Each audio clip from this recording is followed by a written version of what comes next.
tal amigos del Círculo de Cine Miguel Contreras Torres? Bienvenidos a la sesión número 2 de este seminario de lectura que estamos dedicando a el libro de Eduardo de la Vega Alfaro titulado La industria cinematográfica mexicana, perfil histórico-social, publicado por la editorial Universidad de Guadalajara en México en el año 1991. Este texto, que forma parte de una ponencia presentada por el autor en el año 1990 y que revisa los aspectos culturales, históricos de una industria cinematográfica y cómo se va gestando en al menos dos grandes momentos o dos grandes periodos: el periodo preindustrial y la evolución ya propiamente de una industria cultural cinematográfica que va a llegar este estudio hasta el año de 1989, en el que va a hacer esta revisión, y finalmente la incursión en el último apartado del video y bueno, los trabajos más recientes hasta el año de 1990. Un interesante trabajo de revisión sobre la industria cinematográfica mexicana. Pues yo espero que ustedes ya también hayan tenido acceso a estos materiales y juntos podamos seguir la revisión de este interesante libro. El día de hoy vamos a iniciar propiamente la revisión de este primer gran periodo, el periodo preindustrial, dado que en la sesión anterior hicimos una revisión del prólogo y de la introducción al trabajo. Propiamente, hoy entraremos a la revisión del primero de dos grandes apartados de este libro, que es el periodo preindustrial, que va de 1896 a 1937, y del cual veremos 4 de los 8 subapartados de ese capítulo, por así decirlo. Abordaremos en esta sesión la llegada de los inventos, las vistas y documentales en la era porfiriana, el documental de la Revolución Mexicana y los frustrados intentos de industrialización hasta el año de 1922. Así es que quédense con nosotros, ojalá tengan ustedes este interesante libro a la mano y juntos podamos ir haciendo la lectura, la revisión de aquellos aspectos que resultan interesantes o importantes en este libro. Así es que los invito a que también le den me gusta a esta transmisión, a que compartan el enlace, y recordarles que todas las transmisiones que nosotros hacemos en vivo, estamos en directo en la Ciudad de México, 10 de la noche con 4 minutos del 23 de abril de 2024, todos estos materiales se quedan alojados en un carrete de videos que ustedes pueden encontrar en la página del Círculo de Cine Miguel Contreras Torres. Así es que lo encontrarán ustedes como un carrete de videos, una lista de reproducción titulada Seminario de Lectura Cine Industria en México. Así es que vamos a iniciar la revisión el día de hoy de estos primeros 4 subapartados del capítulo primero del periodo preindustrial. Estamos en la página 11 y en esta Eduardo de la Vega nos habla de la llegada de los inventos, y es este periodo que abarca de 1895 a 1896, apenas un año para hablarnos de la llegada de estos inventos. Nos dice que la presencia del kinetoscopio y el vitascopio del norteamericano Thomas Alva Edison, el teatrógrafo del inglés Robert William Paul, el bioscopio del alemán Max Skandalowski, el cronofotógrafo del francés Demeny y sobre todo el cinematógrafo realizado o creado en Francia por los hermanos Lumière, lograron un sueño ya muy anhelado, que era el de reproducir la realidad tal como ésta se ofrece a los ojos del hombre, es decir, en perpetuo movimiento. Estos inventos o artilugios fueron desarrollados en el seno de sociedades que hacia finales del siglo pasado se van a encontrar inmersas ya en un proceso acelerado de tecnificación e industrialización. Hacia el año de 1894, Inglaterra, Francia, Alemania y Estados Unidos van a estar exportando gran cantidad de capital y de tecnología a los países que, desde una óptica marcadamente imperialista, contemplaba como atrasados, entre comillas, y o exóticos también, entrecomillado. El kinetoscopio de Edison arribará en enero de 1895 a la Ciudad de México, a la capital de la República Mexicana, gobernada en aquel entonces por el general Porfirio Díaz. Nos dice Eduardo de la Vega en la página 12 que había accedido por primera vez este general a la presidencia en 1877, luego en un periodo que va de 1880 a 1884 había cedido el poder a Manuel González y después recupera el poder en ese último año para no dejarlo sino hasta 26 años después. Se trata entonces de esta apogeo de la dictadura que irónicamente se le denominaba la Pax Porfiriana.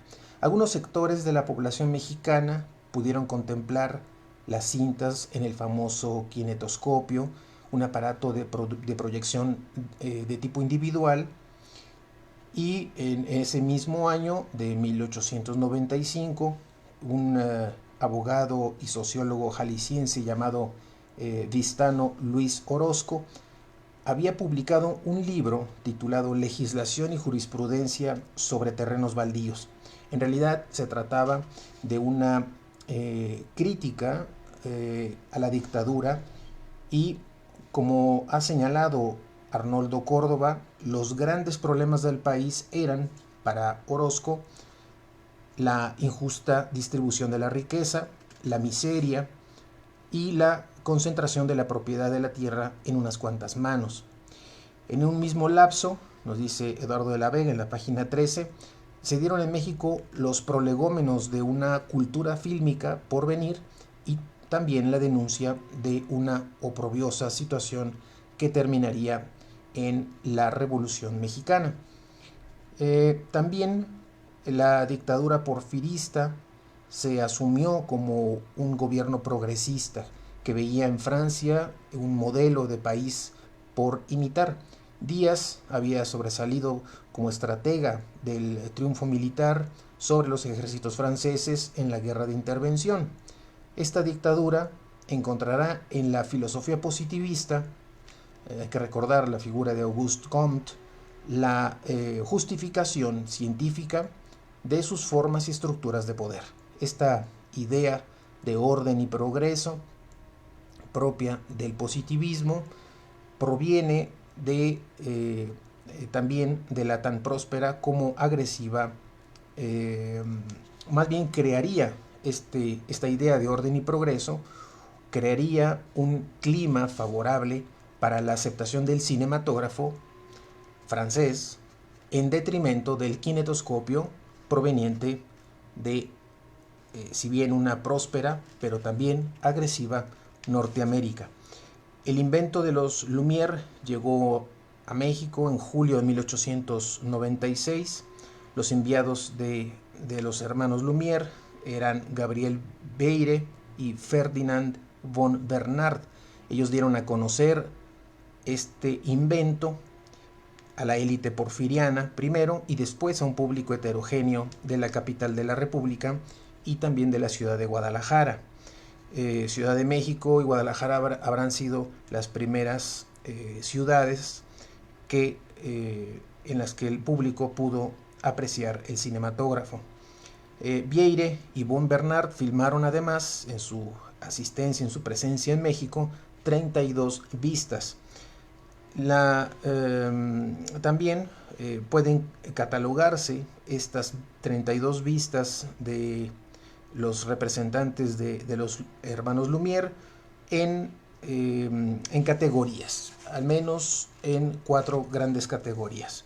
Por un lado, las películas costumbristas. Aquí hay que recordar vistas como Alumnos de Chapultepec desfilando, El Canal de la Viga, clases de gimnasia en el Colegio de la Paz, escenas de los baños Pane, entre otras. Una segunda categoría serán estas vistas de corte folclórico, como Jarabe Tapatío, Pelea de Gallos. Otro tercer tipo serán las de características indigenistas. Aquí se van a filmar vistas como Desayuno de Indios o Grupo de Indios al pie del árbol de la noche triste. Pero sobre todo van a hacer una muestra del culto a la personalidad característico de la dictadura. Todas estas vistas en donde la figura central es el propio presidente. Filmes como Grupo en Movimiento del General Díaz y su familia, el presidente de la República entrando a pie al Castillo de Chapultepec, otra más, el presidente de la República con sus ministros el 16 de septiembre en el Castillo de Chapultepec, etc. Los franceses van a establecer durante el porfiriato ya lo que serían las bases de un cine mexicano, pero también van a mostrar o van a implementar temas que habrían de ser constantes a lo largo de toda la historia del cine nacional. Esto nos lo comenta Eduardo de la Vega en la página 14. Vieira y von Bernard van a abandonar el país a principios de 1897, pero ya van a dejar ese gusto, ese interés por un espectáculo muy novedoso, muy interesante, que va a ser el cinematógrafo. El siguiente apartado, el segundo de este primer gran capítulo, es el de las vistas y documentales en la era porfiriana. Estamos hablando del periodo que va de 1897 a 1911. Eduardo de la Vega nos dice en la misma página 14 que los últimos 14 años de la dictadura porfírica se van a caracterizar por un acelerado desarrollo económico que en realidad lo que provocó fue que se agudizaran las contradicciones políticas y sociales. Tras superar problemas del aprovisionamiento de películas vírgenes, los primeros cineastas mexicanos van a acogerse a la idea o a las ideas del orden y el progreso propios del positivismo y de la época, y se van a dedicar a captar con sus cámaras las imágenes de, por ejemplo, la placidez en la urbe y en las ciudades de provincia, las costumbres netamente tradicionales o nacionales, tales como las filmaciones de corridas de toros, de peleas de gallos, las suertes charras, los carnavales, entre otros. Y también, y sobre todo, a testimoniar e informar acerca de los viajes realizados por el dictador a lo largo y ancho del territorio nacional, así como todas sus actividades oficiales. Desde el punto de vista estético, nos dice Eduardo de la Vega en la página 15, estas cintas intentaban prolongar en la pantalla la concepción y las formas de las revistas ilustradas que habían llegado a México, un poco como parte de este cosmopolitismo porfiriano de la época. Nadie pretendía olvidar que el cine era un aparato científico que debía captar, entre comillas, la verdad con toda naturalidad y neutralidad. Paradójicamente, esa actitud va a llevar a los camarógrafos mexicanos a utilizar las imágenes documentales como medios para la evasión y la despolitización. Ya para el año 1906 y de ahí en adelante se van a inaugurar en México las primeras casas distribuidoras de películas. Va a llegar a su fin el llamado cine transhumante, dando paso a la apertura de salas cinematográficas. Ya no será necesario estas carpas improvisadas que se colocaban en las plazas públicas y en los barrios y que podían montarse y desmontarse en poco tiempo, sino ya habrá el establecimiento de lugares específicos para las proyecciones. También se van a fundar los primeros talleres o estudios cinematográficos y se realizan los primeros largometrajes documentales. Entre estos largometrajes documentales, de los primeros que se realizaron en México, podemos citar El viaje a Yucatán, de Salvador Toscano, o Fiestas presidenciales en Mérida, de Enrique Rosas. También se van a realizar los primeros cortos y mediometrajes de argumento, y particularmente con la película Entrevista Díaz-Taft, que fue realizada por los hermanos Alba en octubre de 1909, una película de una duración bastante importante e inusitada para la época, un filme de 40 minutos, lo cual era enorme para esa época, pues ya propiamente, dice Eduardo de la Vega, alcanza plena madurez lo que en un momento se le denominó la Escuela Mexicana del Documental. Esta Escuela Mexicana del Documental, para Aurelio de los Reyes, un autor que ya hemos tratado también en estas series de seminarios, se caracterizaba por una fidelidad espaciotemporal con respecto a los acontecimientos filmados. Los documentales o los documentalistas mexicanos van a pretender que sus películas reflejen los hechos tal y como habían ocurrido cronológica y espacialmente, dotando estas películas además de finales apoteósicos. Sin embargo, nos dice Eduardo de la Vega, no deja de resultar sintomático que esos mismos camarógrafos no se hubieran atrevido a filmar, por ejemplo, las huelgas de Cananea y de Río Blanco, que fueron movimientos precursores de la Revolución Mexicana, que al ser reprimidos por el régimen, demostraron la incapacidad del dictador de Díaz para enfrentar las peticiones o los requerimientos de esta incipiente clase proletaria. Una obra o una celebración que se dio también y que fue muy importante en el momento fueron las fiestas del centenario de la independencia. Estamos hablando de septiembre de 1910 y por supuesto los camarógrafos van a competir para captar desde el mejor ángulo posible todos y cada uno de los acontecimientos que integraron estas, entre comillas, fiestas. Vamos a encontrar desfiles, ceremonias cívicas, las oropelescas inauguraciones y jolgorios populares, y también la culminación en este tipo de festividades de la Belle Époque porfiriana, que en realidad serían una especie de cortina de humo que la dictadura pretendía anteponer a una realidad que ya día a día iba resultando cada vez más intolerable. Así termina este segundo apartado. El tercer apartado, página 16 de este libro de Eduardo de la Vega, aborda el tema del documental de la Revolución Mexicana, 1911-1916. Nos dice el autor que desde sus albores el medio cinematográfico mexicano, en sus tres grandes áreas, nos referimos a la producción, la distribución y la exhibición, quedó en manos de un selecto grupo de pequeños burgueses que vieron en el espectáculo fílmico una forma de poder enriquecerse económicamente y también de ascender en la escala social.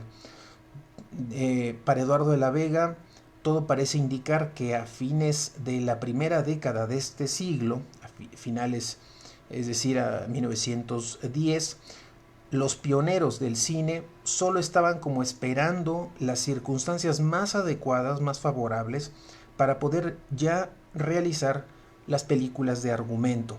Pero es evidente que en 1910 este sueño de hacer cine de argumento o de ficción da paso, por supuesto, al fin de ese sueño con el movimiento revolucionario.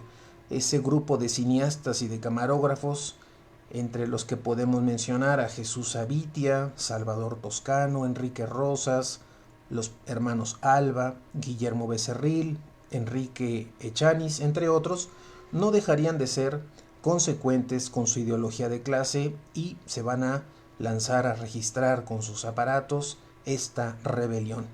Una lucha armada que parecía de alguna manera proporcionar una oportunidad para estos cinematografistas para que ellos pudieran convertirse en una incipiente burguesía cinematográfica. En la página 17, Eduardo de la Vega nos dice que este documental de la Revolución Mexicana va a tener un arranque muy importante con la película Insurrección en México, 1911. Una película que también tiene una duración estratosférica para la época. Esta película, Insurrección en México, duraba 3 horas 40 minutos. Y se trataba de una película que está atribuida a los hermanos Alba y que era una especie de síntesis cronológica, pero también una exaltación un tanto velada de la rebelión que van a encabezar Francisco y Madero, que va a desplazar a Díaz del poder. A partir de entonces, prácticamente cada caudillo de la revolución, incluso el propio Victoriano Huerta, el usurpador neoporfirista, van a tener sus propios, digamos, camarógrafos oficiales o exclusivos para poder registrar sus andanzas. Hay que decir que estamos en una época en la que México, la mayoría de la población eran analfabeta, la mayoría de la población, y de alguna manera los documentales de la revolución cumplieron de alguna manera una tarea de informar al público por medio de las imágenes acerca de los sucesos que resultaban para ellos importantes. Sobre todo también para los habitantes de las zonas urbanas, quienes veían estos desarrollos de del movimiento revolucionario que se desarrollaba en otras regiones lejanas, pues algo que resultaba de gran interés para ellos.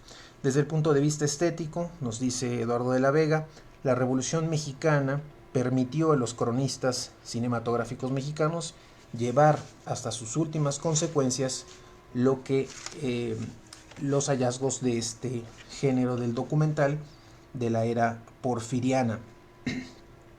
Aquí recupera una serie de cintas que es interesante mencionar: Viaje del señor Madero al sur, Revolución Orozquista, Revolución en Veracruz, La Decena Trágica en México o Revolución Felicista, La Invasión Norteamericana o Los Sucesos en Veracruz, Revolución Zapatista, Marcha del Ejército Constitucionalista, Entrada de los generales Villa y Zapata a la Ciudad de México, o Historia completa de la Revolución Mexicana 1910 a 1916. Estos filmes sirvieron para experimentar con el montaje y para desarrollar al máximo las posibilidades de esto que se denominaba la fidelidad espaciotemporal, que era como la cualidad más importante de este sentido documentalista de estos pioneros del cine en México. Ya en la página 18 entra Eduardo de la Vega al cuarto apartado y último que veremos en esta segunda sesión del seminario, y que tiene que ver con los frustrados intentos de industrialización. Estamos de 1917 a 1922. Aquí lo que Eduardo de la Vega nos va a mostrar es ese contexto y de cómo es que este proceso de industrialización o este intento queda un poco frustrado. Nos dice Eduardo de la Vega en la página 18 que el triunfo militar de este ejército constitucionalista, encabezado por Carranza y por Obregón, sobre las huestes de Villa y Zapata, representó finalmente la victoria de la facción heredera del propio maderismo. En la página 19 nos dice que de la revuelta iniciada en 1910 va a emerger un Estado demócrata burgués que hizo suyas las tesis nacionalistas, entre comillas, que los liberales mexicanos del siglo XIX habían postulado luego de su triunfo sobre los conservadores en 1867. Ya a finales de 1916 va a dar comienzo un periodo muy largo en el que los historiadores oficiales van a reconocer como una etapa de reconstrucción nacional. En ella, las manifestaciones culturales de la revuelta debían dar ahora tránsito a otro sentido, a otra serie de temas, al optimismo nacionalista de nuevo cuño. Para Aurelio de los Reyes, hacia 1916, el documental mexicano ya se agotaba a sí mismo, dice Aurelio de los Reyes. Se agotaba a sí mismo, llegaba a su fin. México se quedó a la mitad del camino. Su peculiar manera de ordenar las imágenes de la realidad pudo ser una contribución al cine universal, pero la producción nacional era exclusivamente para consumo doméstico. Sus realizadores, por lo visto, jamás pensaron en la exportación. Hasta aquí la cita de Aurelio de los Reyes que retoma Eduardo de la Vega en este libro. Todo lo anterior, dice Eduardo de la Vega, aunado también a la censura política que estableció Carranza, quien únicamente permitió que se pudieran realizar documentales que exaltaran a este nuevo gobierno, y entre ellos son películas como Reconstrucción Nacional o Patria Nueva, determinaron un camino en el rumbo de la producción fílmica mexicana. Que los camarógrafos nacionales se dedicaran a filmar documentales no quiere decir que desdeñaran por completo la realización de cintas narrativas o de ficción, derivadas de la concepción que tuvieron o que conocieron del cine francés de Georges Méliès o de Robert William Paul de Inglaterra. Los catálogos del cine mudo nacional consignan para esta época, dice Eduardo de la Vega en la página 20, 30 cintas de argumento filmadas entre 1896 y 1915. La más importante de ellas, destaca Eduardo de la Vega, será El aniversario de la muerte de la suegra de Enhart, una película cómica realizada en 1913 por los hermanos Alba. Esta fue filmada durante el régimen contrarrevolucionario de Huerta, acogiéndose a un decreto que censuraba cualquier tipo de alusión a la situación política que existía en ese momento. Eduardo de la Vega nos dice que una de las causas por las cuales el cine de argumento no había podido desarrollarse desde épocas tempranas en México fue la dependencia en materia de cámaras y de película virgen. ¿Qué quiere decir Eduardo de la Vega? Que los que traían la presencia del cinematógrafo en México, los enviados de los hermanos Lumière, ellos controlaban, ellos traían las películas vírgenes para poder hacer sus filmaciones. No se podía conseguir o adquirir con la suficiente facilidad película virgen para filmar sus propias producciones. También tiene que ver esto por la baja composición de capital que caracterizó al país durante el Porfiriato, y a raíz del triunfo de Carranza se va a empezar a dar un impulso muy importante a la producción del cine narrativo o de ficción entre 1916 y 1922, que va a alcanzar para esa época 70 filmes, un promedio anual de unos 10 largometrajes. Sin embargo, estos 70 filmes, si nosotros lo comparamos con lo que en ese entonces producía Hollywood, pues era realmente una cantidad irrisoria que mostraba ese subdesarrollo en el que se encontraba México. En aquel entonces Hollywood producía 750 largometrajes de ficción al año, cuando aquí estábamos hablando de apenas 70 filmes. Tal impulso tuvo que ver también, dice Eduardo de la Vega, con el hecho de que entre el 1916 y 1918 el continente europeo era también un escenario de guerra. Había un escenario de guerra entre distintas potencias, con lo que también se eliminó la posibilidad de una competencia en el mercado internacional. Esta situación de guerra no resultó tan favorable como la que ofrecería años después, y lo veremos en las siguientes sesiones, con este segundo holocausto mundial, que será la Segunda Guerra Mundial, en donde este conflicto que se tuvo en Europa, pero también en parte incorporando Estados Unidos en la Segunda Guerra Mundial, eh, permitirá que México desarrolle de manera muy potente una industria cinematográfica y por supuesto coincidirá con lo que se conoce normalmente como la época del cine de oro en nuestro país. La producción seriada de películas de argumento prolongó en el terreno del cine el cultivo de un arte entre comillas nacionalista que ya tenía antecedentes en la novela costumbrista del siglo XIX. Hay que recordar simplemente las novelas de Ignacio Manuel Altamirano, de José López Portillo y Rojas, de Rafael Delgado. Otra importante influencia de estas producciones cinematográficas será la pintura paisajista, la presencia de Eugenio Landesio, Luis Coto, José María Velasco, entre otros. La fotografía con Fernando Ferrari, Agustín Víctor Casasola y también la importante presencia de la literatura histórica con un Vicente Riva Palacio. Aurelio de los Reyes detecta 4 corrientes nacionalistas en esa época, página 21 de este libro de Eduardo de la Vega. Primero, un nacionalismo cosmopolita. Este nacionalismo cosmopolita va a tratar de mostrar asuntos claramente inspirados en las películas italianas de las divas, pero van a estar enmarcadas en escenarios nacionales.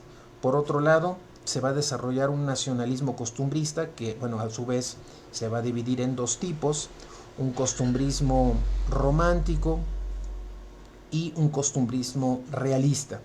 Y por último, el nacionalismo de tipo historicista, que está referido a las épocas prehispánicas, a los temas de la conquista, de la colonia, de la independencia.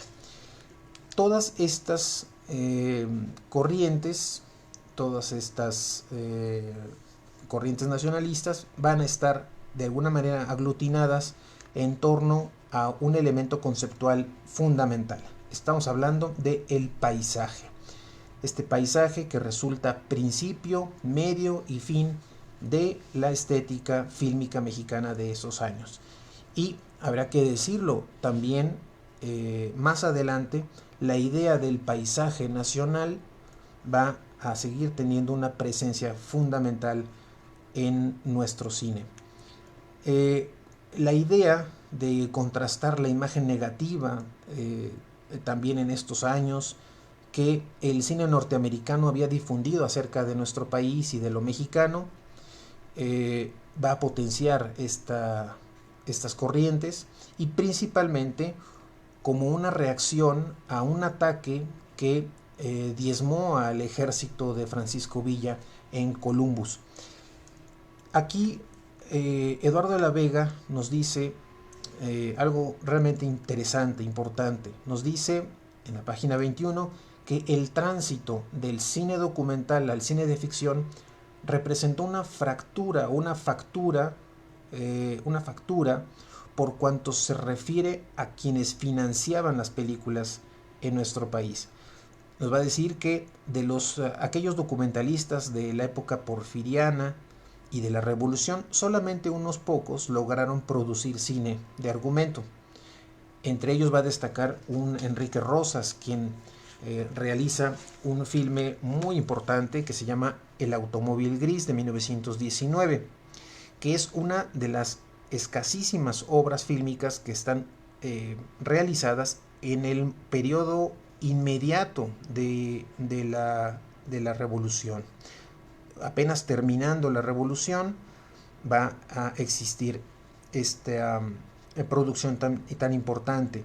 ¿Por qué? Es interesante porque fue patrocinada por el general Pablo González con el objetivo de promover su candidatura a la presidencia para el periodo de 1920 a 1924.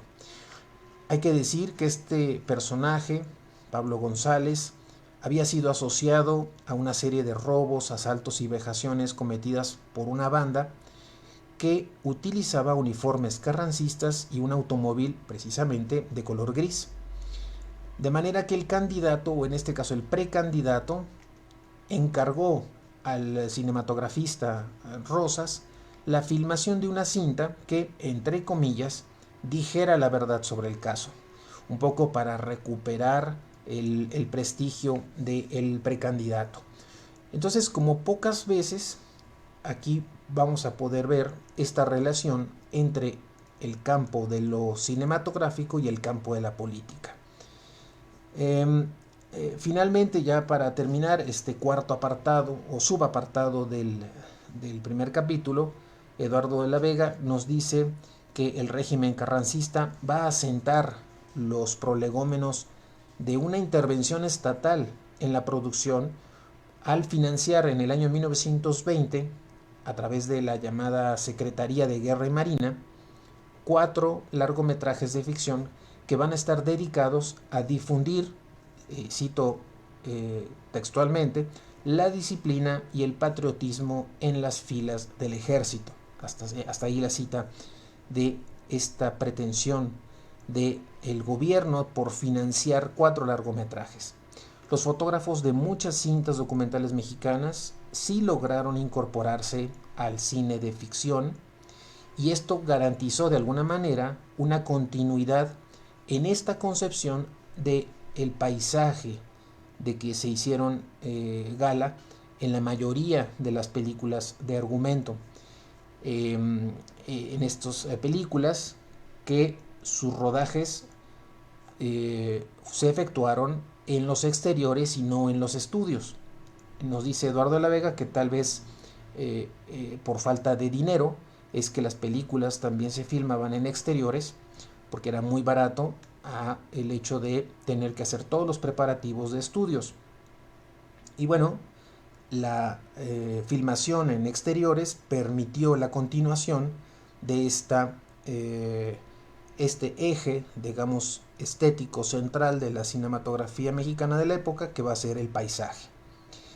Y también de alguna manera van a entrar en sintonía con lo que ya también era costumbre en las producciones estadounidenses, particularmente en Hollywood y también en Europa, de filmar en espacios abiertos y de mostrar el paisaje, y de alguna manera el cine nacional también estaba como en esa sintonía de realizar las producciones en exteriores para mostrar ese paisaje y con ello dar continuidad de este momento documentalista a lo que será un cine de argumento o de ficción.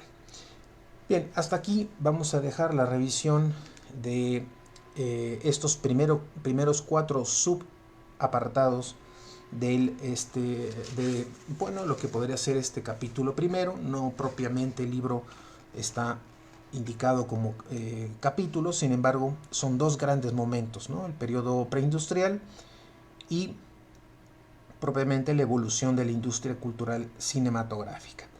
El día de mañana continuaremos con los últimos 4 apartados de este primer periodo preindustrial.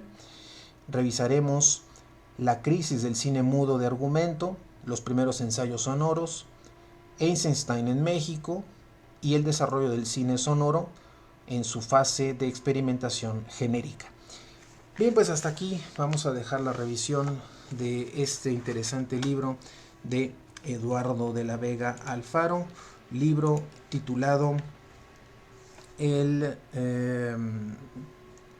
industria cinematográfica mexicana, perfil histórico-social, publicado por la Universidad de Guadalajara en el año 1991. Sin más, los espero el día de mañana para la tercera sesión de este seminario de lectura. Mientras tanto, que tengan una excelente noche y nos escuchamos el día de mañana. Muchas gracias.